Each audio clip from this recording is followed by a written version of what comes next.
Hello everyone, this is me Sadia है और मैं आपके लिए लेकर आई हूँ एक और रीडिंग जो कि होगी उन लोगों के लिए जो राइट नाउ जानना चाह रहे हैं कि क्या आपके जो स्पेसिफिक समवन है जिसके साथ आप डील कर रहे हो, क्या उसकी ज़िंदगी में कोई और पर्सन है, हाँ या ना। ये रीडिंग चेक कर सकते हो। इस रीडिंग में हम ये भी जानने की कोशिश करेंगे कि क्या वो चीज़ें हैं जिससे आपका रिलेशनशिप ब्लॉक हो रहा है। तो स्टिक अराउंड। और रीडिंग शुरू करने से पहले रिमाइंड करवा दूँ कि ये एक जनरल रीडिंग है। सो जो भी रेजोनेट होती हैं बातें उन मैसेजेस को पिक करो और बाकी सब कुछ छोड़ दो। अगर आप पर्सनल रीडिंग्स चाहते हो पेपॉल से या इजी बेसिस पेमेंट कर सकते हो। सिर्फ तभी रीच आउट करो ताकि आपका भी टाइम वेस्ट नहीं हो और मेरा भी। सो लेट्स सी कि क्या आपके पर्सन की ज़िंदगी में कोई और इंसान है, हाँ या ना। Do they have another person इनकी लाइफ में, हाँ या ना। We do have three of souls. क्या इनकी लाइफ में कोई और पर्सन है, हाँ या ना। क्या इनकी लाइफ में कोई और पर्सन है, हाँ या ना।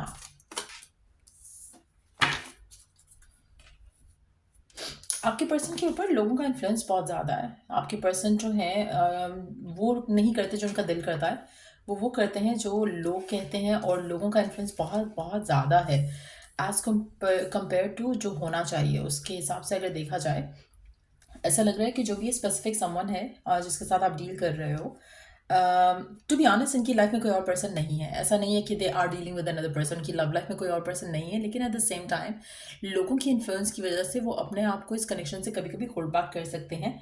और अगर ऐसा नहीं हुआ है तो कर सकते हैं, क्योंकि ऐसा लग रहा है कि जो भी स्पेसिफिक समवन है जिसके साथ आप डील कर रहे हो, ये पर्सन आपको लेकर, इस कनेक्शन को लेकर वर्क करता है। But at the same time कभी कभी कुछ अगर डिसअपॉइंटिंग होता है इस कनेक्शन के अंदर, तो इसके आसपास के जो लोग हैं वो इसको बहुत ज़्यादा पुश करते हैं कि तुम इस इंसान को छोड़ क्यों नहीं देते हो। यहाँ पर इसकी मदर फिगर या कोई फीमेल फिगर इसकी ज़िंदगी में काफ़ी डोमिनेंट हो सकती है, जो कि इसकी लाइफ में बहुत इंपॉर्टेंट रोल प्ले करती है।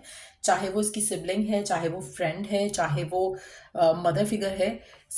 कुछ ऐसा है जो कि बहुत ज़्यादा इन्फ्लुएंस करता है इस इंसान को, लेकिन इसकी लाइफ में कोई और सेकंड पर्सन जो है वो नहीं है आपके अलावा, जिसकी वजह से आपका रिश्ता ब्लॉक होता है। लेकिन यस, कहीं ना कहीं कुछ चीज़ें ऐसी हैं जो इस कनेक्शन को डेफिनेटली ब्लॉक करती हैं। और ये काम इस रिलेशनशिप के ऊपर करते करते अपने आप को होल्ड बैक कर लेते हैं। आप में से कुछ लोगों के लिए इनका काम भी इंपॉर्टेंट हो सकता है, जिसकी वजह से ये आपको उस तरह से टाइम नहीं दे पाते हैं, लेकिन उसके साथ साथ जो दूसरों का इन्फ्लुएंस है वो काफ़ी ज़्यादा डोमिनेंट है। आप में से कुछ लोगों के लिए मुझे लगता है कि आपके पर्सन आजकल किसी चीज़ को लेकर, स्पेशली काम से रिलेटेड किसी चीज़ को लेकर बहुत ज़्यादा अपसेट हैं, जिसकी वजह से शायद आपको ऐसी फीलिंग आ रही है कि शायद वो किसी और में इन्वॉल्व हो गए हैं, किसी और के साथ हैं, आपको टाइम नहीं दे रहे हैं। लेकिन ऐसा नहीं है। इनकी लाइफ में कोई और पर्सन तो डेफिनेटली नहीं है, लेकिन हाँ, अगर टाइम टू टाइम वो बिजी हो जाते हैं, टाइम टू टाइम लोगों का इन्फ्लुएंस अफेक्ट करता है, तो मुझे लगता है कि उनको समझ नहीं आती वो किस तरह से आपको टाइम दें, किस तरह से अपनी सारी लाइफ को मैनेज करें, जिसकी वजह से आप दोनों का रिलेशनशिप इन्फ्लुएंस होता है। आप में से कुछ लोगों के लिए मुझे लगता है कि आपके पर्सन अपने काम को लेकर बहुत ज़्यादा अपसेट है, चाहे उन्होंने आपसे शेयर किया है या नहीं किया है, लेकिन वो डेफिनेटली अपसेट है। अगर वर्किंग पर्सन नहीं है तो इनके घर में जो भी वर्किंग पर्सन है उसकी सिचुएशन को लेकर काफ़ी ज़्यादा अपसेट है, जिसकी वजह से आपका रिलेशनशिप इन्फ्लुएंस होता है। घर के माहौल की वजह से इनका जो एटीट्यूड है आपके साथ वो ख़राब हो सकता है। आप में से कुछ लोगों के लिए इनकी रिस्पॉन्सिबिलिटीज आजकल बहुत बड़ी हुई हैं, करियर को लेकर, फाइनेंसिस को लेकर। और सेकेंडली मुझे लगता है कि इस पर्सन को एक और चीज़ लगता है कि शायद इसकी जो मदर फिगर है या जो फीमेल फिगर जिसकी हमने बात की है, वो शायद इस रिश्ते को लेकर मानेगी नहीं, इस कनेक्शन को लेकर, जिसकी वजह से शायद अगर आपका रिलेशनशिप उस जगह जा रहा है जहाँ पर कमिटमेंट की आप बात कर रहे हो, आप शादी की बात कर रहे हो, आपका पर्सन डिटैच होता दिख रहा है, तो रीज़न यही हो सकता है कि उसको लग रहा है कि जो फैमिली है वो शायद नहीं मानेगी इस रिश्ते को लेकर। और आपके पर्सन का अपना भी जो माइंडसेट है, टू बी ऑनेस्ट, आपके पर्सन आपको लेकर 100% श्योर नहीं है। मैं इसलिए कह रही हूँ क्योंकि आपके पर्सन बहुत ज़्यादा पैशनेट है टुवर्ड्स देयर वर्क, बहुत ज़्यादा इनके ड्रीम्स हैं, डिज़ायर्स हैं। और जब आप ऐसे इंसान के साथ होते हो तो एक अगर ऊपर से उसका सोने पे सुहागा, उसकी फैमिली में कोई ऐसा है जो उसको पुश कर रहा है कि नहीं, इसको नहीं कंसिडर करना, तो ये खुद अनश्योर है आपको लेकर। इनकी लाइफ में कोई और नहीं है जिसकी वजह से अनश्योर है, लेकिन इनका अपना थॉट प्रोसेस जो है वो क्लियर नहीं है। They are not well achieved अपनी ज़िंदगी में, जिसकी वजह से इनकी लाइफ में ये वो उस लाइफ के फेज से गुजर रहे हैं जहाँ पर इनकी ज़िंदगी में बाकी चीज़ें, बाकी सिचुएशंस इम्पॉर्टेंट हैं। और अभी आप अगर इनको नहीं, आप आपसे इनको जो प्यार आप उसको दे रहे हो, वो उनके लिए काफ़ी नहीं है ज़िंदगी गुजारने के लिए। उनको अभी अचीव करना है अपनी ज़िंदगी में, अपनी लाइफ बनानी है। और इस तरह के फेज़ में जब अगर आप इसको प्रेशराइज़ करोगे कि वो आपको कमिटमेंट दे, ये आपसे दूर हो जाएगा। इसके लिए वो ज़्यादा ईज़ी रहेगा as compare to giving you the commitment, knowing the fact कि शायद फैमिली भी इस रिश्ते को अप्रूव नहीं करेगी। लेकिन एक चीज़ मैं यहाँ पे क्लियर कट कहूँ कि ये जो पर्सन है ना जिसके साथ आप डील कर रहे हो, इसने अपनी फैमिली से आपके बारे में बात नहीं की, लेकिन इसके माइंड में डाउट है। तो जब आपकी खुद के माइंड में डाउट है तो आप किसी को क्या कन्विंस करोगे? सो आपका पर्सन इस तरह के एटीट्यूड में है आपको लेकर, इस कनेक्शन को लेकर। सो इसलिए ज़्यादा हाई एक्सपेक्टेशन रखने से अपने आप को होल्ड बैक करके रखो, क्योंकि ये पर्सन इतना ज़्यादा स्टेबल नहीं है मेंटली राइट नाउ जो कि आपको कुछ प्रॉमिस कर सके। सो अगर आप ऐसे इंसान से कोई उम्मीद लगाते हो, कोई डिज़ायर लगाते हो, तो मुझे लगता है कि आपको डिसअपॉइंटमेंट हो सकती है। Underneath the death card we do have the 5 of Wands, again disappointment का कार्ड है। तो कहीं ना कहीं आप ऐसे सिचुएशन में हो इस इंसान के साथ जहाँ पे आप स्ट्रगल कर सकते हो इस इंसान के साथ। लेट्स सी कि पर्सन को क्या मसला है आपके, क्या चीज़ें हैं जो इस कनेक्शन को आगे जाने से रोक रही हैं इसके एंड से। Let's see.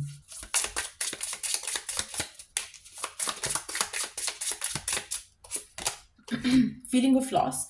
मुझे लगता है कि जो फीलिंग ऑफ लॉस है ना, वो है कैरियर के पॉइंट ऑफ व्यू से, कैरियर और फैमिली के पॉइंट ऑफ व्यू से। पर्सन बहुत ज़्यादा अटैच हो सकता है अपनी मदर फिगर से, फैमिली फिगर से, क्योंकि इसको लगता है believe that others are the only source of love. आपके पर्सन को कहीं ना कहीं लगता है कि जो इसकी फैमिली है, जो इसका जो घर का माहौल है या अटैचमेंट है इसकी जो घर के लोगों के साथ, वो इसके लिए बहुत इंपॉर्टेंट है। और अगर अगर ये आपको चूज़ करता है और फैमिली नहीं मानती, तो वो इशू हो जाएगा बहुत बड़ा। अच्छा, एक चीज़ ऐसी, ऐसे बहुत सारे लोग होते हैं, ये सिर्फ आपका पर्सन ऐसा नहीं है।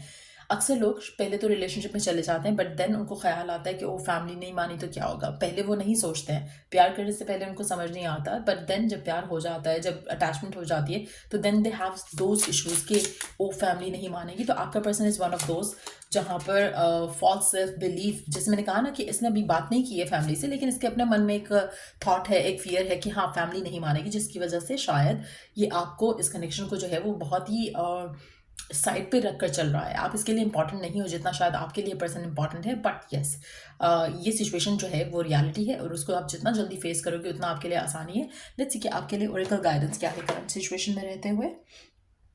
लेट्स सी ओरेकल मैसेज, अगर हम देख सकें आपके लिए। फेरी डेक से देख लेते हैं क्या मैसेज है आपके लिए करंट सिचुएशन में। आपके लिए ओरेकल मैसेज क्या है? Flourish. The Lotus Fairy tells you to learn from experience and shed your inner light on any unclear areas of your life और those of others. मुझे लगता है कि आपको अपनी जो रियलिटी है उसको फेस करना पड़ेगा। आपको अपनी उन चीज़ों के ऊपर अपनी थॉट को डायरेक्ट करना पड़ेगा जो कि आप जिससे शायद अभी इतना ज़्यादा ओपनली एंड ऑनेस्टली इसको फेस नहीं करना चाह रहे, लेकिन that's what the reality is. आपको कहीं ना कहीं जो लैक ऑफ क्लैरिटी फील हो रही है वो आपको क्लैरिटी दिख जाएगी इस रीडिंग के बाद, स्पेशली दिख जानी चाहिए कि क्या रीजंस हैं, क्यों आपको लगता है कभी कभी कि आपके पर्सन जो हैं वो ऐसे हैं जैसे कि वो हैं। तो कोशिश करो कि इस रियलिटी से भागो मत और फेस करो इसको, क्योंकि आपको इससे लर्न करना है, इस एक्सपीरियंस से लर्न करना है कुछ, एंड देन अपनी ज़िंदगी में आगे बढ़ना है। Come together. Fairies like to be busy, and a group of them is showing you that many hands make the light work. Working as a team helps get the job done. मुझे लगता है कि अगर आप चाहो तो आप अपनी ज़िंदगी में फेरीज और मैनिफेस्टेशन और गॉड और डिवाइन और स्पिरिट गाइड्स की मदद से आप अपनी लाइफ में चीज़ें मैनिफेस्ट कर सकते हो। लेकिन do you want to manifest this person, question ये रहेगा यहाँ पर, क्योंकि ये पर्सन उस तरह से आप में इन्वेस्टेड नहीं है जैसा आप इन्वेस्टेड हो।